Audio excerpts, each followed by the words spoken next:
The jury empaneled for the trial of 14 persons accused of murdering Army Major Maxwell Adam Mahama is still one member short. This was after the nominee to fill the final slot on Monday pleaded to be excluded. This is the second time in 2 weeks that the court has failed to empanel a jury. This left the court with no choice than to adjourn the case as the search for members of the panel continues, with implications for the start of the trial. There is more in the following report.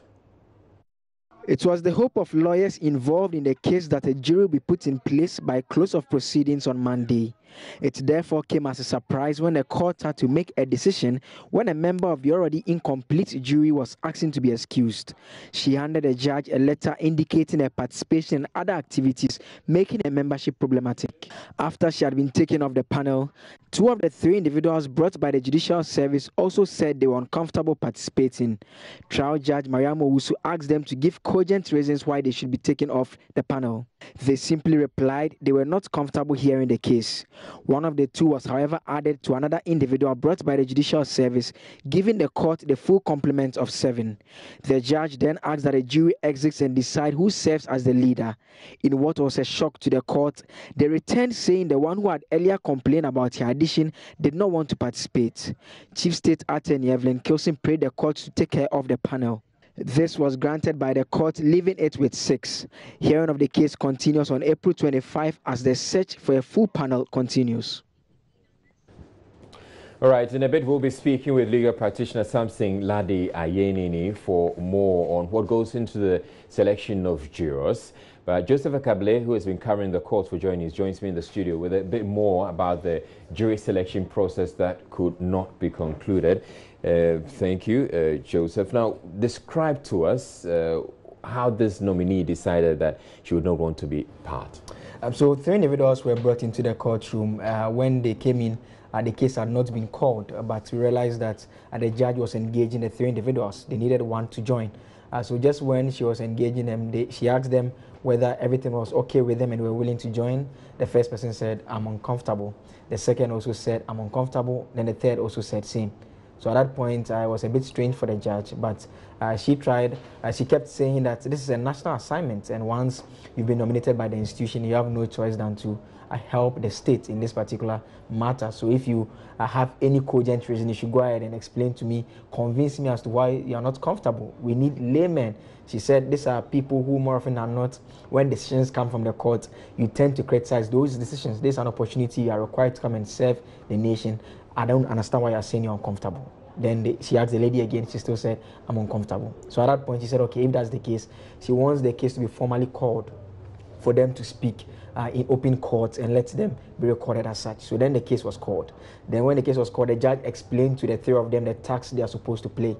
At that stage, one person out of the 3 said he now understands the process, so he's willing to participate in it. All right. And that if that had been communicated to him earlier, he doesn't think he would have had any objection. But the 2 individuals still had their objection. They still said they don't want to participate. Then the judge still asked that their names be called for whether the accused persons will protest to their nomination or not. So when the names were called, the first person was called. That individual was the first to say he was uncomfortable. So one of the lawyers, through the accused persons, objected to her nomination. Okay. So that person was taken off. Now that meant that they had just 2. one person left, and because the other person had also raised consent. So that one individual was the lady who was surprisingly nominated, and no objection was raised, which meant she had to be added, even though she had said she was uncomfortable. So she was added. Then the judge asked that since they now have the complement of 7, they can exit and go and decide who becomes their leader. They went for 5 minutes, they returned. Then just when they were about to announce that, the lady stands up again and still says that she has something to say.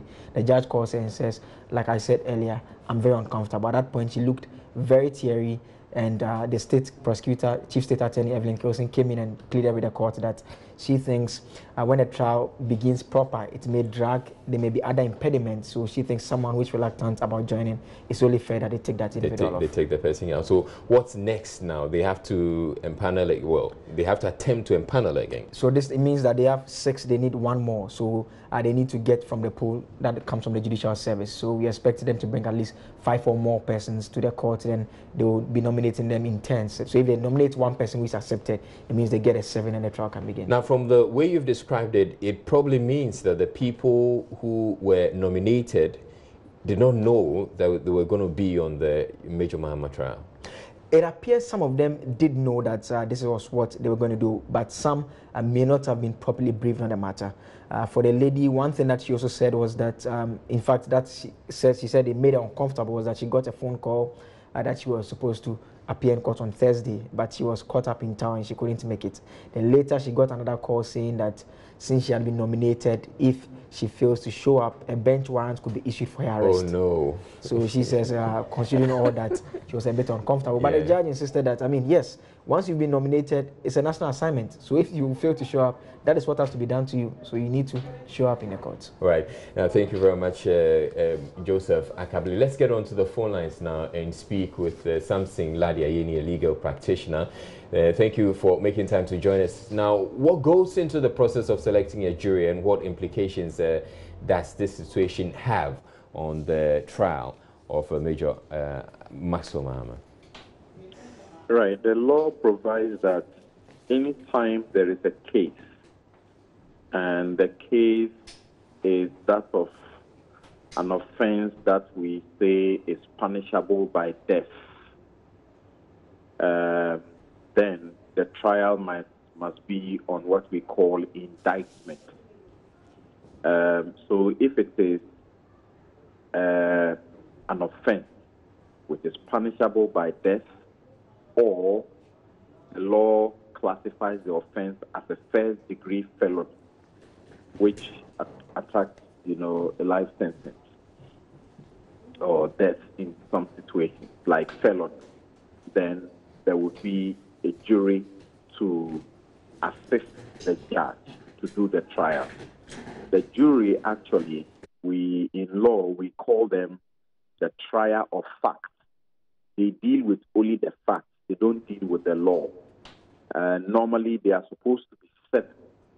And these 7 jurors, individually we call them jurors, these 7 jurors are supposed to sit anytime the trial is going on to listen to the evidence. And it is their job. When they are constituted, they will appoint one of them as the foreman. And it is their job in the end to deal with, as I said, the questions of fact.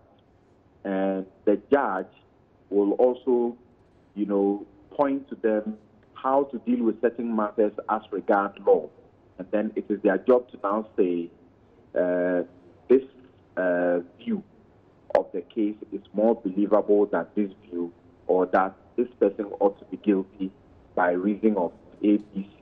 So normally you will see that the judge will call upon them and ask them, what say you, or what is their verdict? And then they will return a verdict. They will say that the person should be found guilty, is guilty, or it is not, the person is not guilty. They are normally constituted in waiting.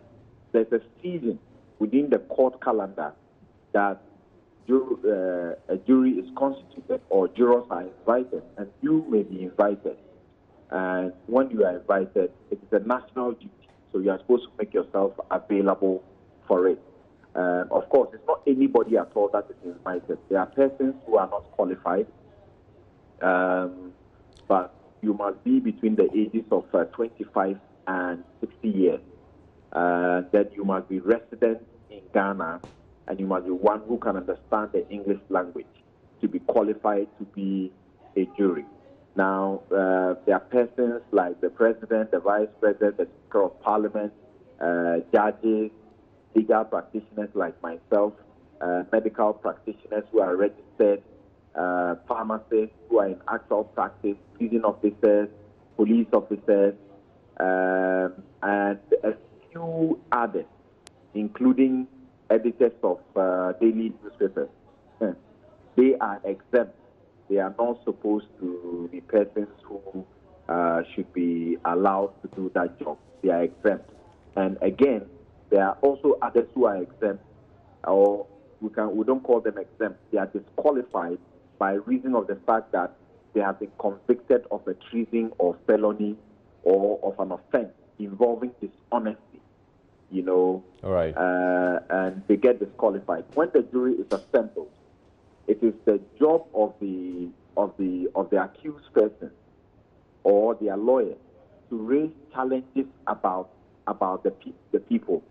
They have opportunity first to say they don't like 1, 2, 3 persons without assigning any reason. Okay. Then they have one opportunity to also, if after the 3, they can raise a challenge again. But when they raise a challenge, they must give a reason.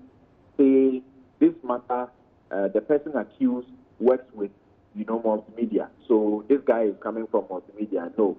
If he comes, he will not be unbiased. He will be partial. He will not be impartial, and so on and so forth. But as a citizen who is elected or selected, and you have offered yourself and agreed to be a jury or a member of a jury, it is sad that persons are opting out. And I think that it is also not good for the impression to be given that a matter will travel so long, and some of them will feel that because it will travel so long, they don't want to be involved. Yeah. If it travels 2 years, it is not every day that you'll be in court. It could be the case that maybe once a month or twice a month, you go to court and assist the judge to do this duty. But so let us not use it. Yeah. And they are paid. They are actually supposed to also pay their transport and all of these things. I was going to come to that. They're paid. How much are they paid? Oh, it's a small fee, and I think it is determined on the basis of where you are coming from. I mean, all right. The people involved will determine what is the distance from which you are coming. Okay. And now, so something. yeah. One other issue I know. I mean, from the legal dramas that we see on TV, what they seek to do is to get jurors who are not prejudiced as far as the substantive case is concerned. But right. if we're looking at the case of Major Adam Maxwell Mahama, this was a story that was all over the country. I'm not sure that you get anybody at all who actually didn't know what the story was about. You're right about that. In fact, we have gotten to a point in the world, in the age of technology, that we find that issue of actually they used to be confined, and even in these days, sometimes that is done. It's sort of a confinement, so that they are not open to know and see what is happening, about a particular matter in the public, so that they are precluded. Then they can make a decision that is not influenced by what you are discussing on your prime time, news. But the truth is that we can't do anything about that situation anymore. So it is expected that the people who come as jury or members of the jury will exercise their own independence of mind and look at the matters within the 4 walls of the court when they sit and listen, and not allow themselves to be so influenced by media and other discussions. Of course, what about the judges? The judges also live among us, and they get to follow the news. Of course, they read the newspapers, and as we speak, judges are listening. So I don't think if that is used in this day and age, we'll get anybody. Yeah, we will get anywhere, unless that we want to scrap the jury system. In fact, there are some who are making that, proposal that it may have outlived its usefulness. All right. To scrap it and simply allow the judges to do their work alone. Thank you very much, Samson Ladi Ayeni. Samson Ladi Ayeni is a legal practitioner. He's joined us to give us some insight as to what entails or what goes into the selection of jurors. And it's coming on the back of this story that we had. That's the trial of 14 persons accused of the murder of Army Major Maxwell Mahama. It suffered another setback over a jury selection challenge. One member or a nominee who was mentioned or named as a member of the jury says that she wasn't interested in taking part in that. We're taking a break here on Joy News Prime right now, but still ahead in the bulletin, minority in parliament protests what it describes as criminalization of claims some minister MPs In the erstwhile John Mahama administration received double salaries.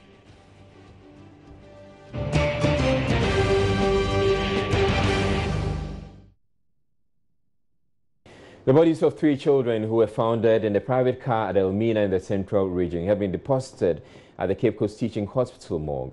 The 3 went missing after church service on Sunday.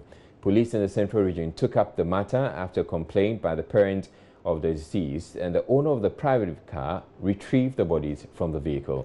Richard Kojonyako traveled to Elmina to speak with the family, and here's his report.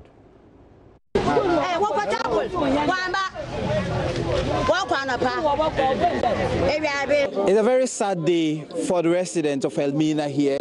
They woke up to hear the most horrible of news in this community. Yesterday, 3 children went to church and never returned. They belong to 2 separate families. One family has lost 2 kids, 2 boys, and the other, their bodies were found in the Kia Optima saloon car. What we've been told by eyewitnesses and the police is that there was this woman that parks the car very close to a preparatory school, Hollywood.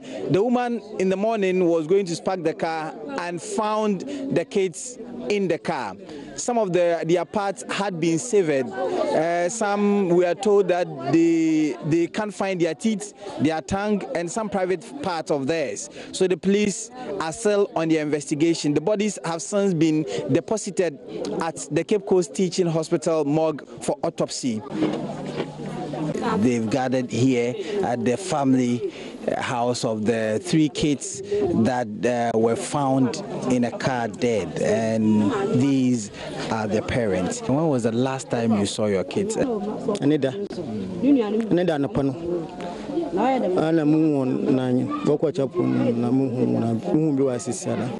Wako chapu wale kwa shon. Nti wako chapu so warutu get ni mi yale. Nti ya da ibu hona yehu. Na yakwa FM. Asafa FM na yakwa akanas. Nti wako yanko police station. Nti yakwa no what's in Adasa? Which man I acquire places was Adasa. No, I'm not much now. So, if you're only one, number the podcast from Brefam. No, I'm from Tugana, I'm from Shama. See, the burn one Cheribian yesterday. My phone, Okum, was calm, Hollywood. No, dumpy, Mampo, Musadway and Mood. What can walk one to Mudulum? Todom P. No walk, Muslim Witch. Tiaka Modul, or Confin Funo, on a third night. When you tell should do to Namusha Muslim and a man of whose soul, I want a mamma who is no summit. I wonder, so this is the father of 2 of the deceased, Eja and Seku, and he says that the last time he saw the kids was on Sunday. They went to church, and then after church they embarked on a search for them. The search was fruitless, and so they decided to go to a radio station, a local radio station here, to advance their search. They couldn't find them, and so they directed them they should go to the police station. They went to the police station to lodge a complaint to the police. The whole of yesterday they couldn't find their children, and there are 2 males. This morning they heard that the bodies of their children have been found in a car, and it really shook them with fright, and he wasn't able to go to the scene. I also have one lady who has also lost a kid, and that child is a female. Of my bacteria. But neither could see. No more from me when you, Mr. Star. Nimbe was walk what's up on our bar. One family film Ibuma, Yadisha one eye, ye and fay. This is the mother of the only female child in this incident, and she basically explains all that they have explained, that the last time she saw the child was yesterday when they were going to church. After that, they've not seen them again. Right, so Richard Kojonyako bringing us that very terrible, harrowing story there. He joins us on the line. Hello, Richard. Hi, Israel. All right, we know that this case is with the police. What's the very latest from the police as far as investigations are concerned? Well, the police have only been given details of the account that have so far been made. They said that Mamie Kwa is aged 6 years, Tifi is also aged 5 years, and Nanaya is aged 3 years. They are all nephew and nieces, and so they went to church unaccompanied, and so when they went to church, they failed to return. A report was made to the police. So the following day, that is Monday, today, the police, another report was also made by one woman who is the proprietress of the Hollywood Preparatory School, and her name is Shiny Emisa Dazebo. Right. And so she came complaining that she locked her car. When she came the following morning to spark the car, she discovered that the 3 children had been dumped in the car with some blood traces all over. And so that is basically what the police is saying. But the police goes further to say that when they examined the bodies closely, they did not find the bodies mutilated, or they did not find any parts of the bodies of the children taken away. This is contrary to the claims by eyewitnesses and the family. And so that is essentially what the police has been doing. They say that they are going to intensify their search in order for them to get to the bottom of this matter. Do they have any leads at all, any suspects?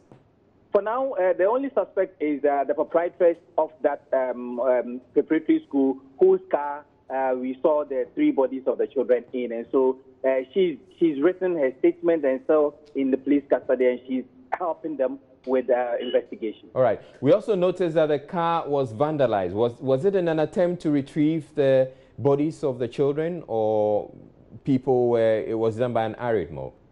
The police said so that when the mob came around, everyone wanted to get closer to the car, and so by so doing, they vandalized the car, they broke into the car, and then they took the children away. But the proprietress of the preparatory school says that she indeed locked the doors of the car before she went to sleep that day, and so she is surprised, extremely surprised, why somebody would open the car and then dump the children.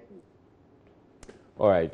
Thank you very much, Richard Kojo-Nyarko, bringing us that update. That we're taking a break here on Joy News Prime. We're bringing you business news, and coming up in business, Tullow Oil says it will finally end its routine shutdowns of the FPSO Kwame Nkrumah as it works on permanently fixing the turret system by the end of this year.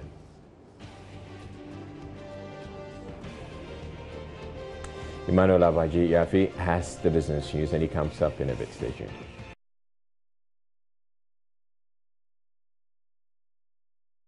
Right, it's time for business now, and Emmanuel Abaji Yafi, birthday boy Emmanuel Abaji Yafi, has joined me in the studio. Hello, Emmanuel. Hi, Israel. Yes, it's my birthday today, of course.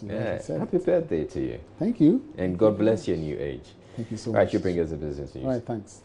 Now, thank you very much. This is business. Tullow Oil has indicated plans to end its routine maintenance shutdowns on the Jubilee oil field by the end of this year. New managing director of Tullow, Kweku Awotwe, disclosed this to Joy Business as a media interaction. He later spoke with George Wiafe in an interview. There was some train of thought that said, let's just move the turret, the whole FPSO away, fix it and bring it back. Now, Tullow actually resisted that approach, because while it would have taken shorter, potentially, the country would have lost production for 2-3 years. Here we found a solution where you maintain production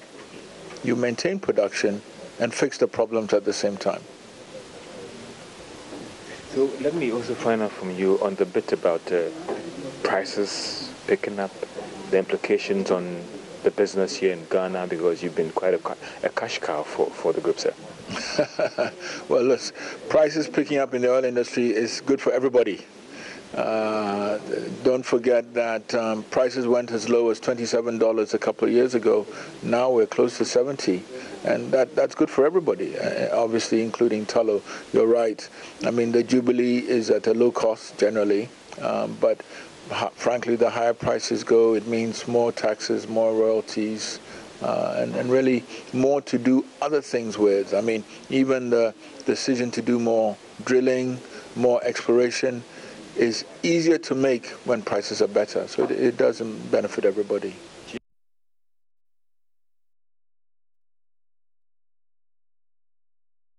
Now, as Ghana's economic growth rate for 2017 hit an unprecedented 8.5% as compared with 3.7% in 2016, there have been varied opinions on whether the increased rate is reflecting the current day-to-day standard of living for Ghanaians. There's also the expectation that the high growth rate for the economy will generate more jobs. Joy Business hit the streets and engaged a section of the public on this issue. Charles Aiti reports.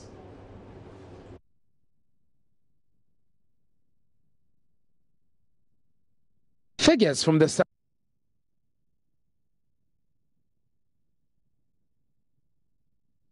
Joy Business got in touch with a university graduate who has recently been employed, Desmond Breast-Baini.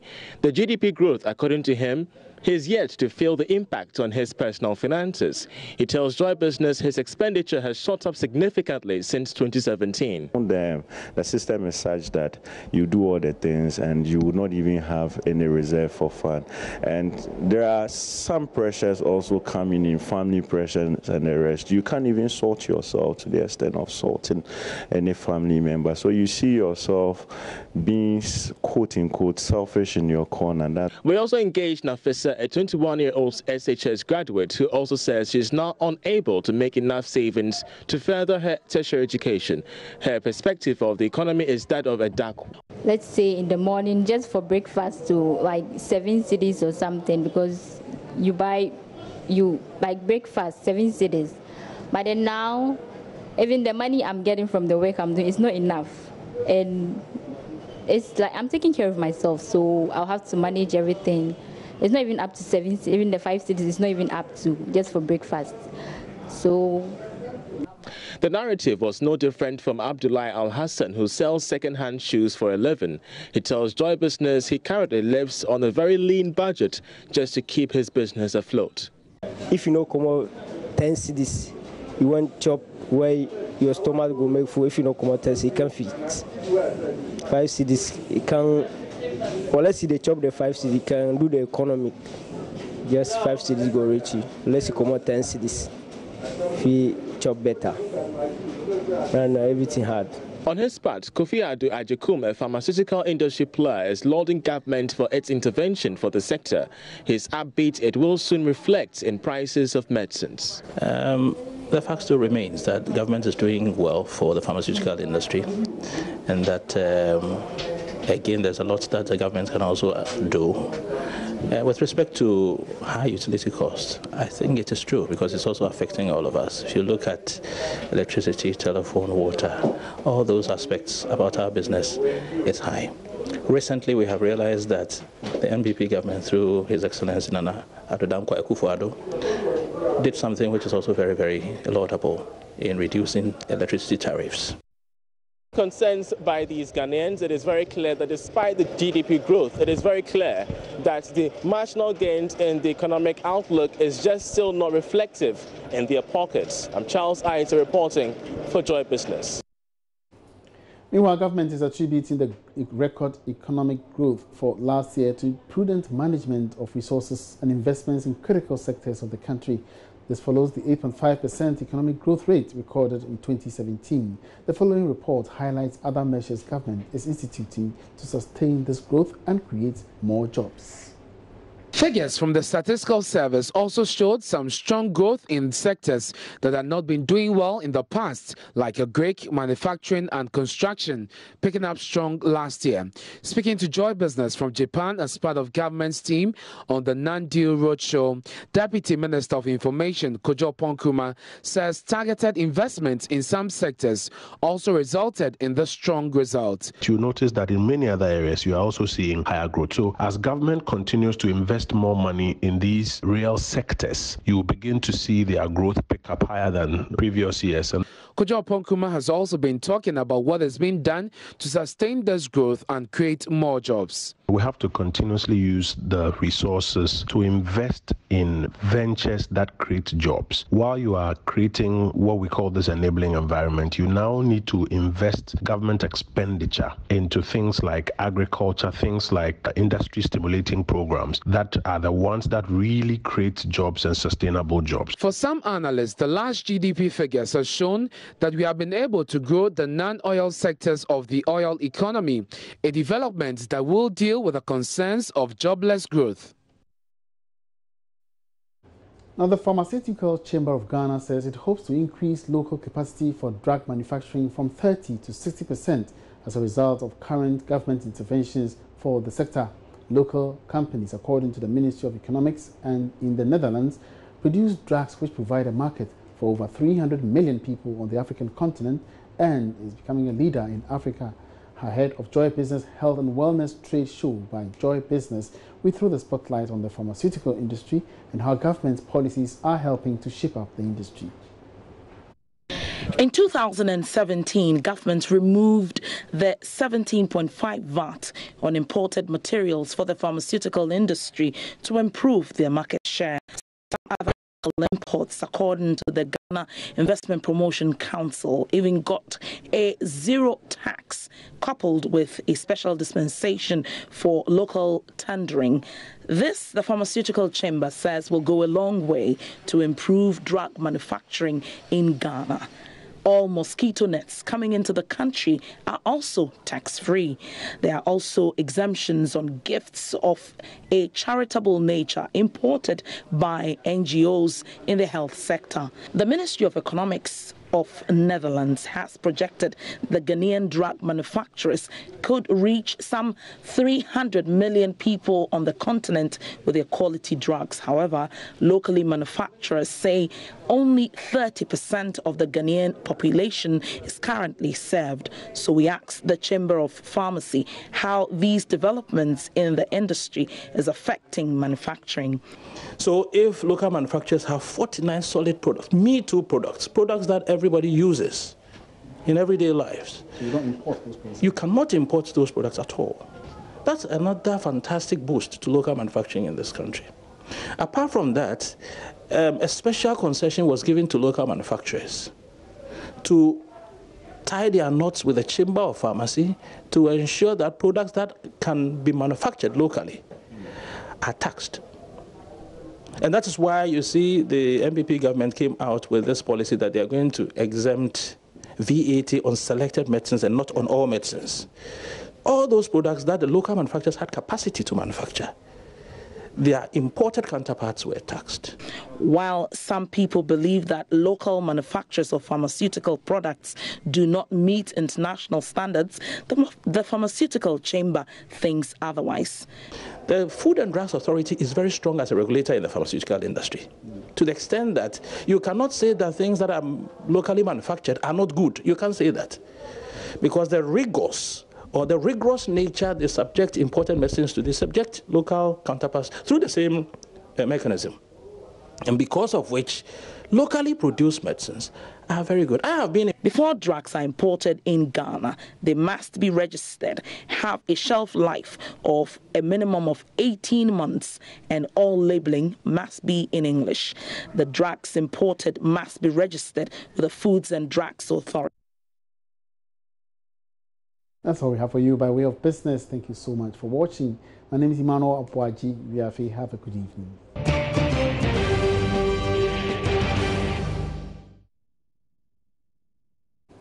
The minority in Parliament is insisting 9 members of Parliament who also served as ministers in the erstwhile John Mahama administration cannot be held criminally liable over claims they received double salaries. The police CID is investigating the appointees involved, with former Lands Minister Alhaji Yunusuf Husseini expected to appear before them on Tuesday. Speaking on Joy FM's Top Story, Minority Leader Haruna Idrisu said though he and his colleagues have agreed to submit themselves to the investigative body, he believes the issue could have been resolved without having to criminalize the matter. He explains to Evan Spencer what might have brought about the double salary claim. If you multiply what should be my legitimate entitlement. So when you are underpaid, who do you report to? To government or to CID or to police headquarters? The person who pays you. Absolutely. So it's an employer-employee relationship. When there are variants, you reconcile it. And I'm saying that overall, what I am entitled to as Haruna, having worked for 4 years for the state, legitimately, per the Edubwando report, does not give me an indication of somebody who owes the state and who could have received double from the state, from the Bwanda committee report. But you know, Evans, we have to individualize this matter. I don't have access to the personal bank account of every member and every minority member of parliament. But I'm saying that current members in government have received rent allowances, yet they are still in government bungalows. Do you call that double payment? It probably may be an issue of not policing your bank account thoroughly and continuously. Every other month, I should know what comes into my account and how that is disbursed.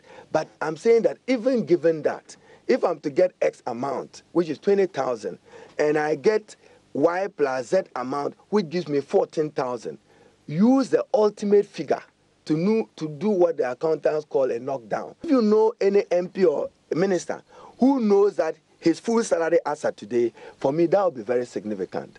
I'm not aware. I'm only aware that we receive salary advances.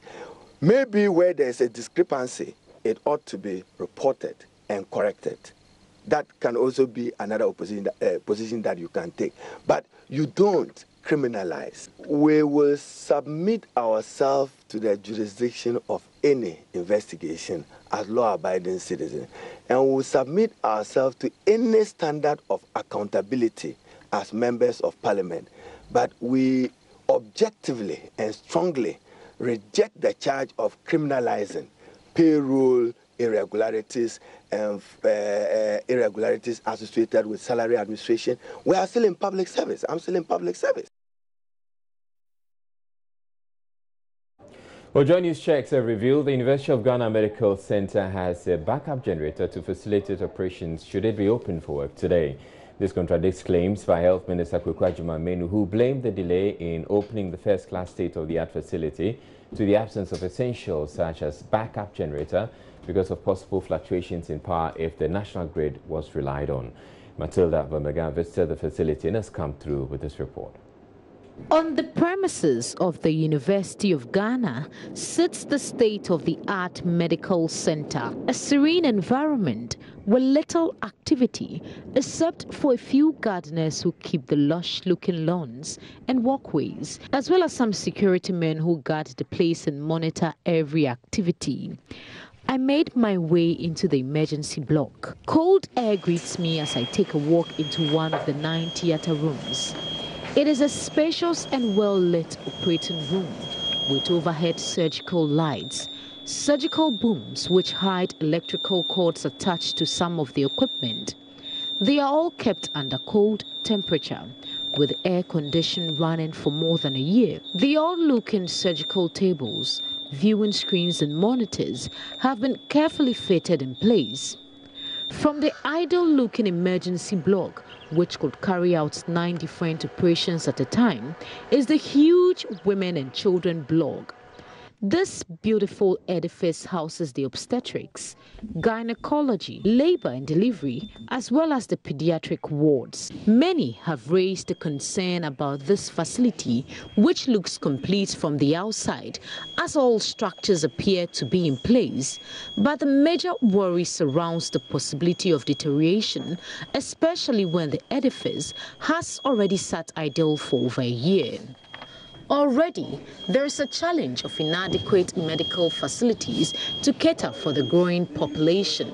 That is why many believe that the departments that have been completed must be made operational, while concrete steps are taken to complete the remaining facilities needed to make the center fully operational. The opening of the $217 million 650-bed capacity facility has been delayed by what the Health Minister, Kweku Agyeman-Manu, referred to as the absence of essentials such as a backup generator, without which the MRI and imaging equipment, for instance, could not be operated because of possible fluctuations power from the national grid. By those who claim the place is completed, I am the minister. And I want to tell the Ghanaian population that the place is not completed. Cabinet has approved for $50 million extra to continue to go to do phase 2. You cannot run MRIs and imaging equipment on the national grid that sees a semblance of going up and down like that. The backup generator is not there yet. So we should operationalize and support the equipment.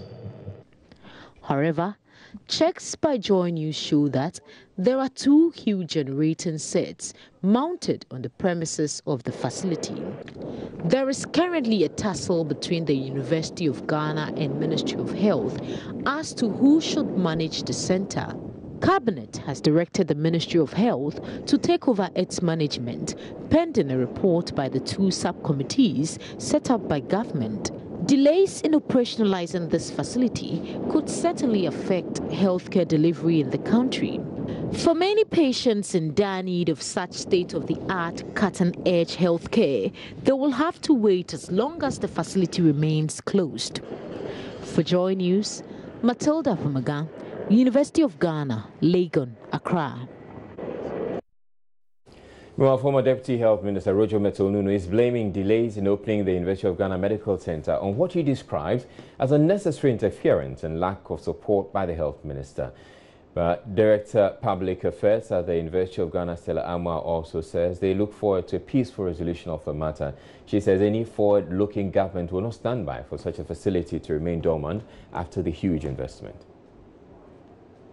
Any strategic institution, that is the University of Ghana, and any forward-looking government will not stand by for equipment that has been bought with taxpayers' money to just go waste.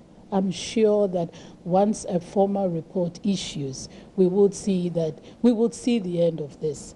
There are many things to resolve, and that is why all these key. What are some of the key issues that needs to be resolved? We spoke about management issues, so I'm sure that is an issue that will be discussed in this committee. And I think we should be patient to wait. As much as I agree that health matters are very important, everybody knows what antecedents have been. Okay, so people are anxious. They want to see that this doesn't go waste like some projects that have in the past. I'm sure that this is a committee that has been strategically composed, and we will see something positive out of this. Finally, how does the university feel about all this that has been happening within the last few months? Of course, if you set out as an institution to, you have an objective to have a medical center so that you can provide services not just to the people, the good people of Ghana, and also to provide health service delivery to those in the sub-region.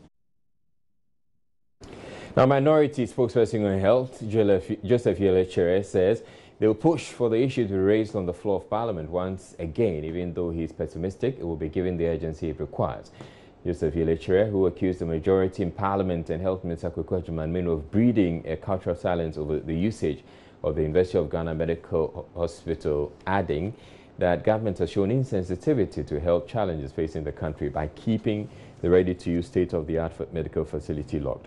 He was speaking on the pause with Gifty and Rapia earlier.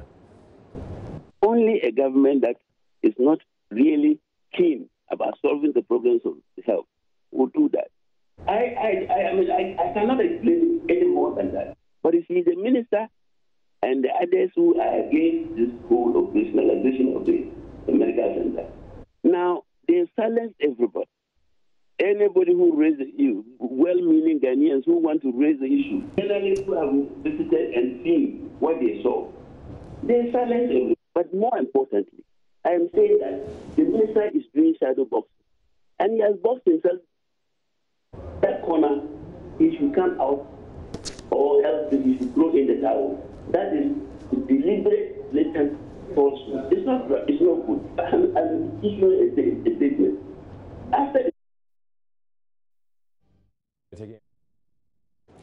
Now, police have begun investigations into clashes at the University of Ghana that has led to the arrest of 10 students, leaving one person hospitalized.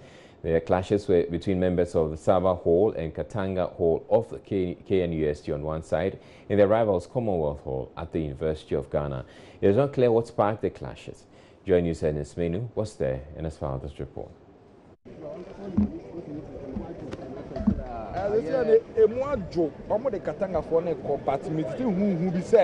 So this morning, Katanga came in. They were having an inter-hall debate in Commonwealth Hall. So this morning they came in, but you know they have an alliance with Mensa Saba Hall. So when they came in, they first came to Saba, and then they started raising morale. So about 3 hours after raising morale, one guy rushed in that he has been beaten by the Commonwealth boys. So a video came out that the Commonwealth boys had slapped him. So upon looking at those videos, we spoke at length, and then I told the guys that they should calm down. So I went to sleep. About an hour later, another video came in that the Saba boys have also kidnapped one Commonwealth guy. So the video was circulated, and the Commonwealth guys came down to... So you are saying that it started with Commonwealth attacking the Saba students? That was what came up. And then it moved, the Saba boys also attacked, kidnapped the Commonwealth boy. And then the Commonwealth boy decided from the hills that they were coming for their boy. Okay. So when they came in, that was when they started interchanging stones, they started flying stones, and then... and we are told it happened right here? Yes, sir. Yes, it happened right here. Would back Katanga. Okay. So this is one of the many reports we're getting about exactly what happened here. We do know that there have been clashes between students of Mensa Saba Hall as well as those of Commonwealth. And of course, there's Katanga from KNUST who are aligned with the Saba Hall, who are also arch rivals with Commonwealth Hall, if you know the university system and how it works.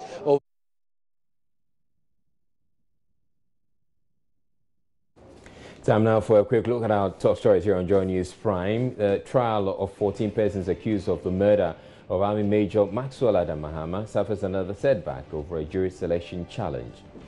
Minority in Parliament protests what it describes as criminalization of claims some minister MPs in the erstwhile John Mahama administration received double salaries. In business, Tullow Oil to finally end its routine shutdowns of the FPSO Kwame Nkrumah as it works on permanently fixing the turret system by the end of this year. A family of 3 children found dead in a vehicle in the central region town of Elmina suspect ritual murder.